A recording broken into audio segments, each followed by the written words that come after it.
Today's episode is brought to you by Malwarebytes Premium Security. Protect your computers and devices from cyber attacks 24/7 with Malwarebytes Premium Security. And go to malwarebytes.com/lock and code for an exclusive offer. That's malwarebytes.com/lock and code. And if you're paying bills through your Uber Pro debit card, then Uber knows how much your electricity is. The system knows what your expenses are. And so you can imagine how that can really be used against someone when the employer has access to all of that kind of information and is setting that person's wages through kind of a black box system. It feels really dystopian to me. This is Lock and Code, a Malwarebytes podcast. I'm your host, David Ruiz.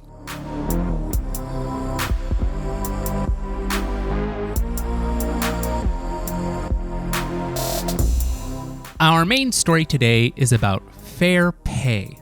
For an increasing number of workers in America, the money they can expect to be paid on any given day, week, or month is unknown to them. They could work the same number of hours as they did the shift before. They could help the same number of customers. They could do everything as nearly similar as possible and still be paid less than another worker in the exact same position, or even themselves just last week. The mechanism behind this pay disparity is called algorithmic wage discrimination. And if that term is new to you, I promise its inner workings will sound quite familiar.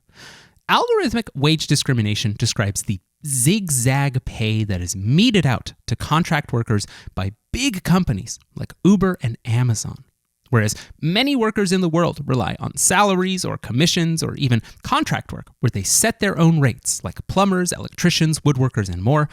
Workers at Uber are different in the same way that Uber decides what you pay for a ride to the airport.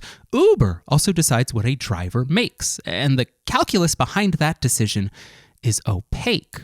Location, traffic, the time of day, the number of drivers on the road all play some role, but not a complete one. And in the same way that Uber incentivizes you with a flash sale or a price so high that you maybe walk a couple of blocks in a different direction to get a lower price, Uber incentivizes drivers with bonuses and challenges, keeping them on the road perhaps longer than they intended. The end result, then, isn't just unpredictable pay. It's potentially an attempt to predict and control behavior. For her 2023 paper titled On Algorithmic Wage Discrimination, Professor of Law Veena Dubal spoke with many Uber drivers who compared this system to, quote, casino culture, end quote, in that the pay is unpredictable, but the potential for a jackpot or just a good payment on one ride is enough to convince drivers to stick around night after night, hour after hour. As one driver told Dubal, quote, "It's like gambling. The house always wins," end quote. Today, to help us understand algorithmic wage discrimination, who it hurts most, what data it consumes to function, and the threat that it presents to many more industries, we're speaking with Veena Dubal, professor of law at the UC Irvine School of Law.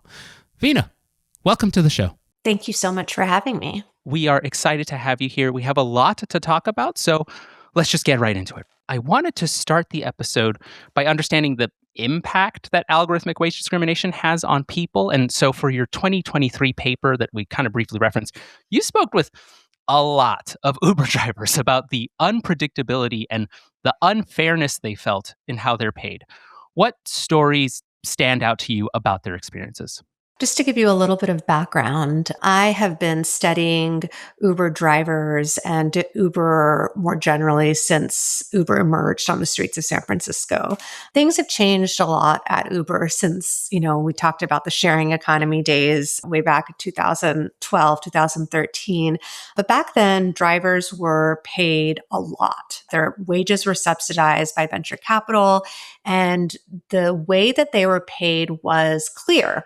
It was was mostly based on mileage and time. And so there was some clarity to the formula that determined how much they made. And drivers felt like if they discounted demand, which they couldn't control, they kind of had control over how much they could earn if they drove in certain places at certain times, etc. And around 2018, 2019, Uber started providing drivers as they started providing customers with these upfront prices, saying, if you take this ride, we're going to pay you X number of dollars. But they didn't explain where that amount came from. It felt like an arbitrary amount.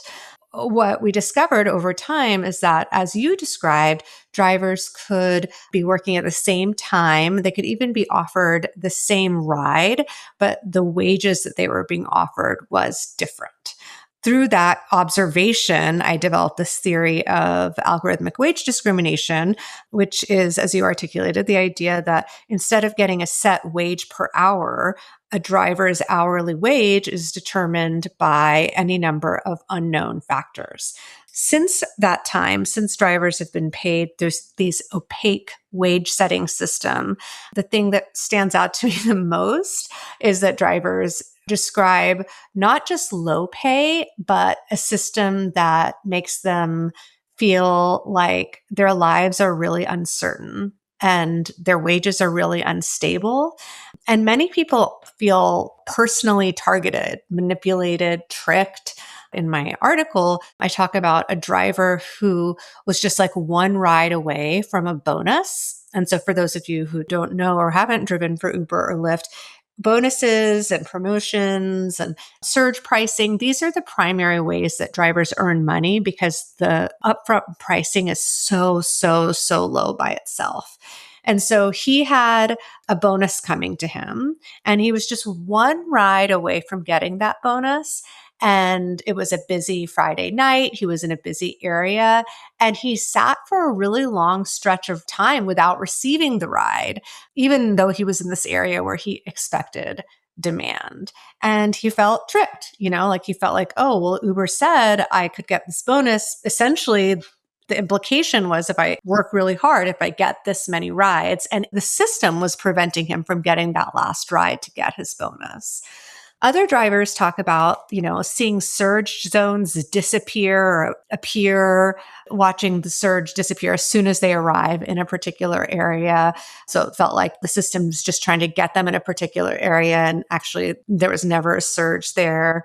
And it's hard to externally prove these everyday moments in a worker's life. It's a description that workers have shared with researchers like me about how they experience their everyday. And the point really is that the system is so opaque that workers experience it as manipulation, and they have really no meaningful way to verify or to contest what is happening or why it's happening.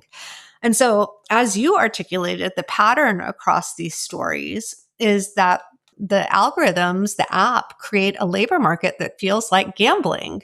Drivers they keep working because the next ride, the next surge, the next bonus might make the day work for them financially.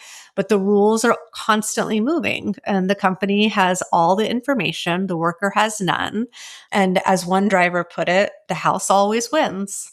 I am curious at the outset here in hearing about how these folks are paid and this lack of transparency, this lack of understanding the formula that's used. Like you said, more than 10 years ago, it was kind of understood what would add up to the formula, but it's changed. Is anyone else paid like this? Is there any other money distributing system in the world that pays you with this lack of transparency in the same way? It's really hard to say precisely. I do have a research project that I conducted with the researcher Veena Dubal. And what we found is that a lot of software companies that are being purchased by firms in hospitality and healthcare and transportation, even in software engineering, that they are essentially likely doing something very similar. So they're using surveillance of workers, often in the guise of productivity analysis, but they're using surveillance of workers potentially combined with data sets purchased from data brokers to mete out pay. So it's more common that people are paid in this way in sectors that we call, gig sectors, which are go well beyond kind of the ride hailing sector. Nurses are now gig workers, hospitality workers are now gig workers, restaurant workers are now gig workers. It seems to also be seeping into more traditional employment where once a company has granular worker data, they can create a variable compensation system. And so, yeah, I mean, it is happening elsewhere. We're slowly moving away from a world in which we can predict our pay, our hourly pay, which is really kind of scary. I'm not sure that there's anything obviously unlawful about this. The idea that we have hourly wages is the result of the labor movement, right? The workers trying to exert control over time by assigning a labor price to each hour that they worked. It's not necessarily how the world has to be structured. And Uber and their competitors have figured this out. They've essentially finding new ways to control worker time, getting people to work longer and harder for less, under the guise of innovation and technology. And it is not just an Uber phenomenon anymore. We will get more into, like you said, these other workers, hospitality workers, restaurant workers, nurses who are all becoming gig workers. Like I said, we will get into that. But I did want to briefly address, like you said, we don't know if this is legal per se, but I also want to remind folks at home, it doesn't matter if something's illegal anymore. Totally. Right? Absolutely. It just doesn't matter. And I think particularly when it comes to labor practices, it hasn't mattered if something is illegal for a while. It's so astute. Yeah. When I was like, I don't know, 18 or 19 is the first time I learned that a restaurant doesn't have to pay you minimum wage because they will say, well, you make up for minimum wage in tips. And so my friend was making $2.15 an hour in another state. And this was, I don't know, 2006, 2007. That's not minimum wage. And then, of course, someone will say, well, if they're not getting the money paid back in tips, then the restaurant it's their obligation to make up that pay. But when you're an 18-year-old kid, what are you going to do? You're going to sue your employer? Like, what actual recourse do you have? So anyways, it's a long way to say, it doesn't really matter if something's illegal. That's such it's funny. I always, in my employment law class, at the end of the class, I ask my students, and these are law students, many of them in their mid to late 20s. And I say, knowing what you know about employment law, how many of you have experienced some sort of employment law violation in your life? And they all raise their hand. Every single one of them. Yep. Yep. You're right. Like so many of these kinds of violations, especially as they affect low wage workers, are just, there's no recourse because for many reasons, because workers don't have the resources to enforce their rights, because it takes a really long time and people have to make ends meet, because companies have all of the resources in the world to defend themselves, and also because of these arbitration agreements. So even when you have a group of workers who form a class and try and sue an employer, say, who has been paying them less than minimum wage, the companies will say, oh, well, you've signed an arbitration agreement, so this case has to go to arbitration and can't even be addressed in a public court of law. And yeah, I mean, it's a scary place to be where we have such really exploitative practices like this. And at the same time, very, very little recourse for really marginalized workers. I wanted to return to something you were saying here, that a lot of these companies, they're using workplace surveillance, right? I wanted to dig in there. I want to understand how algorithmic wage discrimination works, like where it's being performed. So what data is being collected from workers and how is that data being processed to make these determinations about pay, about bonuses, about the nitty-gritty? Uber itself says that it collects location data, including foreground and background location data.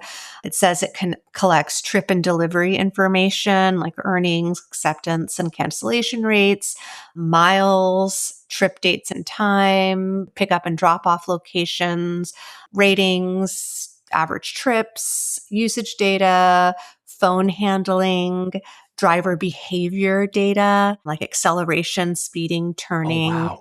Wow. It also says their privacy policy says that they collect photo, audio, video, other user content, vehicle and insurance information, banking and tax information. Oh, I okay. mean, just like basically everything. Everything. So it says that what's really interesting is most Uber drivers use what's called their Uber Pro card, which is like a fintech product. It's not like an FDIC insured bank, but it's like a debit card essentially. And they use it because their earnings go straight into the card and they can get access to those earnings right away. So these are like people living hand to mouth. And so it's really great to have instant access to earnings. But because this card is a debit card that comes from Uber, Uber then also has access to all of your spending information. Oh my gosh. All of your purchase information, how much you spend, what you spend on. It has access to who you are as a consumer. If you're paying, like I pay a lot of my bills through my debit card. And if you're paying bills through your Uber Pro debit card, then Uber knows how much your electricity is. The system knows what your expenses are. And so you can imagine how that can really be used against someone when the employer has access to all of that kind of information and is setting that person's wages through kind of a black box system. It feels really dystopian to me. Yeah, it's everything, right? It's Yeah. it's everything. When you were reading off that list, the fact that the list just grows, right? It just goes and goes and goes. It doesn't seem to end. And then, like you said, this level of visibility, even into spending, is definitely unlike what my employer can do, right? My employer doesn't know how I use my Chase bank account. Thank goodness. I also wanted to know, do we know if the determinations that these systems make, are they wrong about things? Like I said, it's kind of hard to say because we don't know what goes into the math. But the question kind of still applies, like, are they wrong about when they decide, let's say, to boot someone from the system? They say, Yeah. oh, you were found to have been doing X. And it's like, well, I did not do that. I did not do Yeah. X. And so I'm trying to find out, do we know of times when they just got it flat out wrong based on the data? Oh, absolutely. All the time. So even on their own terms, from the company's perspective, the goal is to get enough drivers on the road at the lowest possible labor cost. And I can say on some level that is just wrong. But even on their own terms, even on the terms of their own pricing model, their own wage pricing model, we know that the outcome is not just normatively unfair, but also can be just, as you said, wrong. So in 2026, Uber just a few months ago, Uber acknowledged that a bug caused some drivers to receive lower payout offers on trips than they had already accepted. Oh, wow. That kind of incident illustrates why this kind of system to pay workers is really messed up on any number of levels. And on a meta sense, just like this is just wrong. But even when the math is like technically functioning, you can have bugs that cause these kinds of outcomes. One of the things that I talk about in the paper that we're using as a sounding board here is how Amazon, which also pays workers kind of differently, but a similar concept. Amazon, we know their surveillance systems made a lot of mistakes in just how it was judging people. And those kinds of mistakes, incorrect evaluations, analyzing a worker's ability to be productive and efficient or whatever, lends itself to low pay. And there's no way to know, right? There's no audit right. There's no contestation right. You just got to trust the app. And so, anyone who is in IT, as I assume most of your listeners are, knows that there are things that happen.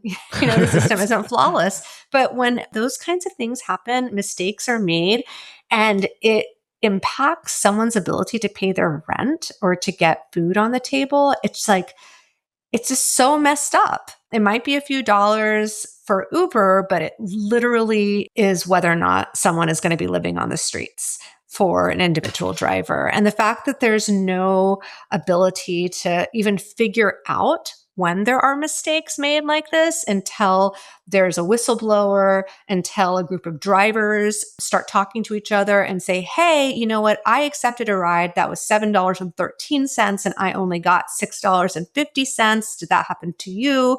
And they reach out to a reporter, and then a reporter asks Uber for comment, and then we know, right? But like, how many things are we not knowing? How many things are we missing?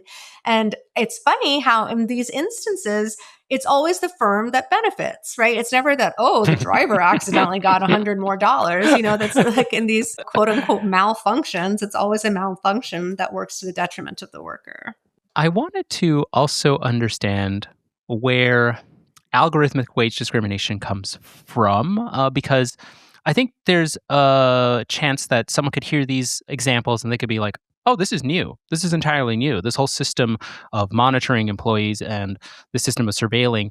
And that's not entirely true. And so I wanted to understand, where does this come from? Why would a company even want to deploy this process? We've talked about like, it has malfunctions. It's bad. It harms people. Why would a company want to even deploy this? And also, how far back do we have to look to find the roots in worker surveillance and monitoring overall? I would say generally companies use these systems because they solve a central kind of managerial problem.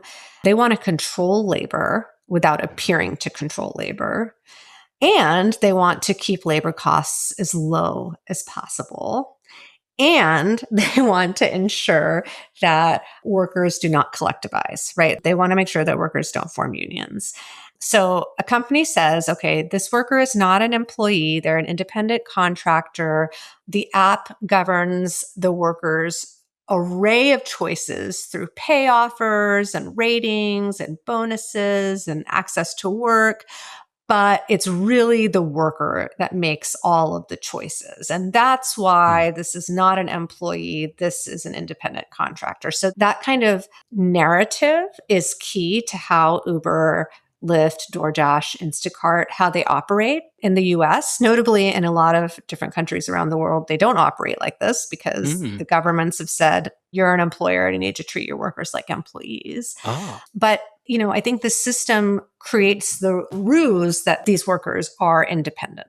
They accept the fare. They are making a decision about whether or not to drive to a surge hotspot. They're making a decision about whether or not to work towards a bonus.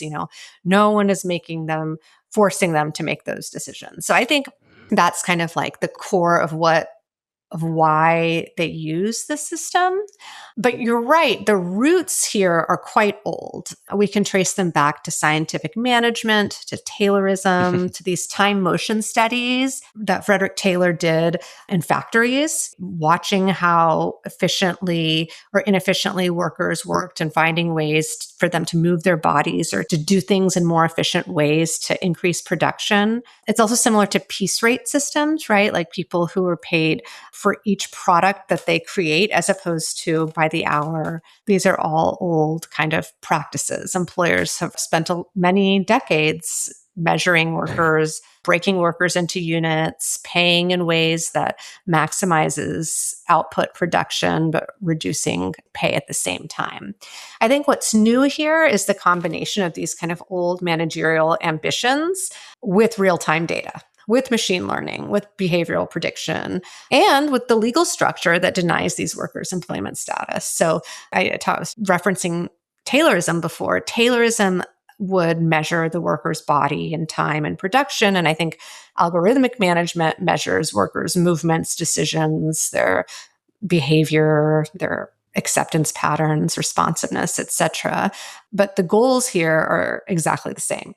Increase productivity, or at least increase the firm's profits while keeping labor cost as low as possible. I think it's also worth just saying that this is very similar to price discrimination, right? Like many of your listeners have probably heard about how you and I might get offered completely different prices for an airline fare based on any number of data points that an airline has on us, maybe based on what time of day we are looking for fares, maybe based on the fact that I was just Googling funeral services, right? And the airline knows that my grandmother died and I really have to go tomorrow.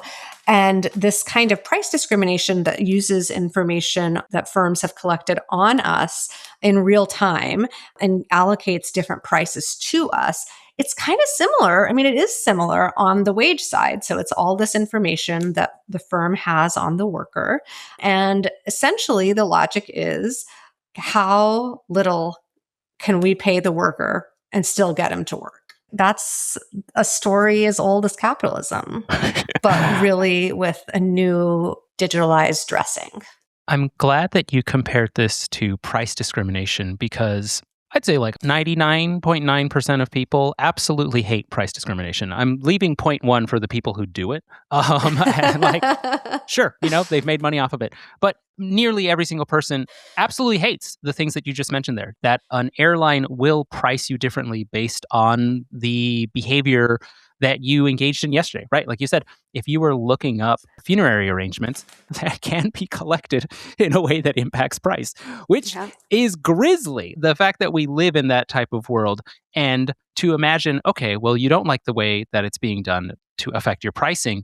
There's a large group of people for whom it's already affecting their pay, and it's really clear what's going wrong here. I also wanted to talk a little bit about these experiments by this individual, Frederick Taylor. I just had these images in my mind of the first time we photographed like a horse running by this fellow named Edward Muybridge.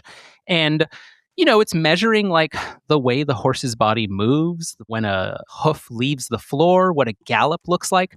And to reduce us, I think, to that, it sucks. I think it's totally disgusting. It just sucks. We should be beyond that. It feels, it has this old-timey, quote-unquote, scientific veneer on it. But it is, I'm not going to say, hey, it's abuse, but it is like coercion. Like, that's it. Yeah, It's just, it is coercion. Well, it really moves the line in terms of how we think about free labor. Like, what does freedom mean in a labor market where we already have the most marginalized folks, people who are immigrants, people who are often, majority of people who labor in ride hail and food delivery are immigrants and people of color. So people who experience labor market discrimination in other sectors, maybe people who have difficulties getting jobs because of their English, maybe they have disabilities, so they can't work, a regular job. Maybe these people have caretaking responsibilities, they're taking care of children or the elderly, look really like the most marginal, vulnerable workers in the economy. You see, you have these people already, and they are, as you described, just experimented on essentially and squeezed for everything that they're worth. And there has to be something morally and normatively repulsive about this. And I think that if we don't think about this as a kind of form of unfreedom, I mean, I don't know how else to think about this. This is free work in the post-Civil War and the post-abolition world was work that allowed you to be a consumer. If you worked really hard, you could pull yourself up by your bootstraps and buy land or put your kids through college, or there was just this sense that there was hard work was tied to economic mobility, and that's what free labor was. And now we're in this place where so much of work and work that's been gigified is uncertain, manipulative, based in trickery, and it's hard for people to get out, either because they've made these investments in cars or because they have very few other options, and they work long and hard and they're just stuck. And at one point, you use the word coercion, like at what point is this free labor? And it's obviously not slave-like yet, but there is something so exploitative about it that I think it should really shock the conscience. Having, spent years talking to people and kind of understanding the intense poverty that they experience, despite the fact that they're working really, really long and hard hours. It feels so outrageous. I think that's also what makes it so important to understand that, as you were saying, this isn't just drivers, right? It's now Yeah. growing to include restaurant workers. It's Yeah. including nurses. It's including everyone in the hospitality industry. And so I was going to ask, what's the likelihood that algorithmic wage discrimination extends beyond the gig economy in the future? But I actually think a question here is, what is the likelihood that everything enters the gig economy? Yeah. I really think that these kinds of practices, Uber is this gray space, right? Where because of a lack of labor enforcement over the last more than 10 years, Uber and companies like it have been allowed to experiment on workers. They have, more economists, more behavioral psychologists, more engineers than anyone. And they use all of these people who are the brightest of the bright, all of the PhD economists from Harvard go work at Uber. They're not figuring out how do we build good jobs for the average American. They're figuring out how do we serve shareholder interests? How do we increase profits? And the best way to increase profits is to raise fares and lower labor costs. And the outcome is an array of different experiments. So many of the things that Uber have experimented with, like, changing the price that they give to you based on the level of battery that you have on your phone or whatever. Some of these things go, they try them, they don't work, they toss them, they come up with another idea. But the things that do work, and this does work, spreads. And it doesn't just spread to other sectors where jobs are getting gigified. They're also spreading to employment sectors. So there's a healthcare platform that describes itself as an Uber for hospitals, which uses AI to allocate tasks and analyze performance among hospital workers. They're not like a nursing platform. Like, it's not like CareRev or whatever. It's a software company that hospitals around the world purchase. And they purchase their software, and this software is also being used to determine workers' wages. And so you're in an employment context, so you're not going to fall below the minimum wage. But all the problems that we've talked about with setting wages through opaque algorithms apply here. Like, you might have two nurses. One nurse is amazing. They have an amazing bedside manner. They spend a good deal of time with their patients. Well, the system isn't going to reward that. The system is rewarding efficiency. And so that nurse's pay is going to likely fall below another nurse's pay who is a jerk to the patient, isn't providing the kind of hospital care that we all expect and want for ourselves and our loved ones. But that's the kind of behavior that workers find over time, gets incentivized by the system, and it changes the workplace completely.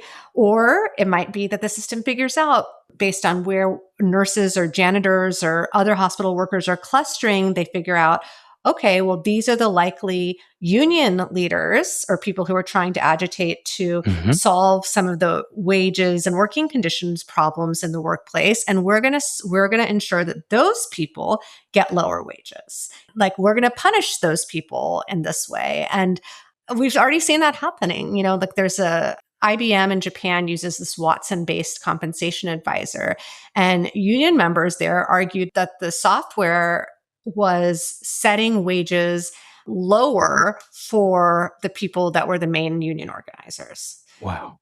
One of the questions that you asked me first was like, what kind of data do these companies collect? And I think a second question there that's really interesting is, to what end? One really critical end is offering workers the lowest wages that they're willing to accept. But another goal might be to disincentivize collective organizing. Another goal might be to decrease the quality of services and care. The data can be used towards so many ends. And again, if the firm's primary structural goal is to benefit shareholders, which it is in the current system of capitalism that we have, then the system is never going to be, how do we create jobs? How do we create happy workers? How do we make sure that people have the ability to make ends meet and live full lives. That's just never going to be the goal. I know it's a completely bizarre comparison to make, but all of this talk reminds me here, like you were saying, to what end? What are we measuring, for how long, and for what outcome? It bizarrely reminds me of how I live in Northern California and we have a grocery store, a chain here called Safeway, right? Mm-hmm. Safeway has recently gotten rid of the handles on their paper bags. I've noticed that. And everyone is rightfully very upset. Look, I haven't looked into has there been reporting on it? Is someone doing an investigation? Assumedly, someone was like, if we don't do this, we'll save 0.2 cents per bag. And then that's going to add up to $1,700 quarterly. Yeah, exactly. And everybody hates it. Everybody agrees it's the dumbest thing. Everybody agrees that it makes customers' lives worse. And this system we're talking about here is turning us into bags. And we shouldn't be treated like bags. I think that's it. 100%. It's such a good example. I also live in Northern California, and I have also been struggling with these handleless paper bags. Because, frequently I'm running into the grocery store. I forget my cloth bags. And then I'm like, oh, I have to deal with my 3 kids and these handleless bags. Awesome. So fascinatingly, as you said, there was so much outrage about this, so much collective outrage about this, that they started slowly re-rolling out the handle bags in select locations. And so I feel like the lesson there is that the way that you get the companies to change their behavior is through collective organization and action.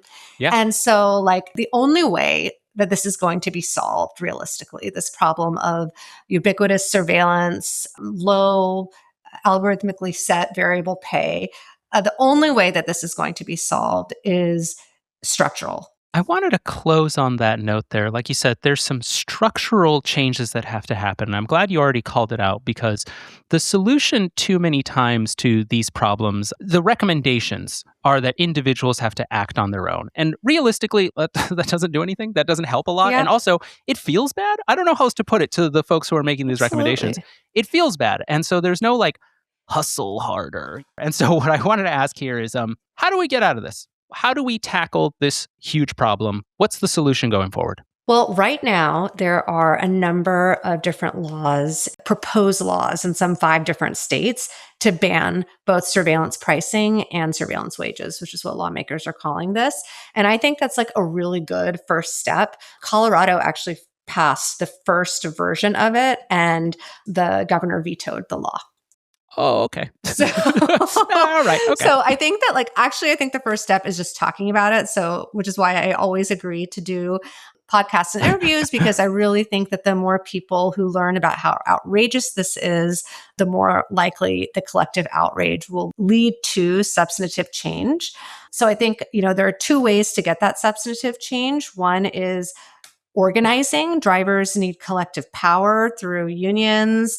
They need the ability to contractually bargain over their wages and working conditions, which they do have in other countries. I will say that, Uber has been much less successful in the European context. Spain, for example, workers are treated as employees. So collective power is one thing. And then I think these substantive limits that come through these legal restrictions on algorithmic wage discrimination, a strong rule that's clear, public, that says that, you have to have equal pay for equal work, that wages have to be set through in-person negotiation and not through black box systems, that is the other avenue. But even if we pass these kinds of laws, which I think I'm very hopeful that we will in the next 5 or 10 years, enforcement really has to come from public institutions and not just from individuals. At some point in our conversation today, you talked about how the law doesn't matter. It feels like it doesn't matter. All these people have had their rights violated. Yeah. And it's true. Individual lawsuits are not the answer to forcing a behemoth multinational corporation to behave across the board. What it's going to take is federal enforcement, statewide enforcement, fining companies, holding executives liable for legal violations. There just has to be care. You have people, the state people who regulate work, they have to care enough to really enforce the laws, especially for the most vulnerable populations. And simultaneously, I think people always ask me, like, do you use Uber or Lyft? And I'll say, yeah, like that's, as you said, the answer, we live under capitalism. The answer is there are limits to our own kind of ethical consumption habits. And if there was a public transportation system that worked, that could get me where I need to be, I would 100% use it. It doesn't exist. And so in the absence of the workers' call to boycott, I think consumers can still do things like tip really well, pay attention to these issues, vote for candidates who care about workers' rights, and vote against things like propositions that end workers' rights. It's amazing to me how many people don't understand that political change comes from conversation. And so really, even more so than like not using the app, having a conversation about how a worker is paid or what the system actually looks like and how gross it is, that has an impact. At a bare minimum, that's what we all need to be doing. Veena, I just wanted to thank you again for coming on today's show, for telling us all about this issue that is growing, is a threat, and it is harming people today, and for giving folks just a small, I'd say, road plan for how to engage. Like you said, there are limits to what we can do. Look, I oppose the things that go into my iPhone, like the labor that's required, the mining in different countries. I still have an iPhone. I am sorry. Is that a gotcha? Maybe for some select people it is. Also, I need a phone. I don't know what to tell you. I've thought long and hard about this. I need 2FA. It sucks. Yeah. I'm sorry. I just need these things. So we shouldn't feel bad about the things that are placed upon us. And we should feel good about the levers we can control. So again, thank you so much. Yeah, this was amazing. Thank you, David. I really appreciate you. To our listeners, we'll talk to you again in 2 weeks. Until then, stay tuned and stay safe. And remember, you can read all our cybersecurity coverage on Malwarebytes Labs at malwarebytes.com/blog. Finally, our intro music is by Kevin MacLeod from incompetech.com, and our outro music is by Woa from unminus.com. Today's show has been edited by our podcast consultant, Eric Johnson, at lightningpod.fm. Thank you, folks.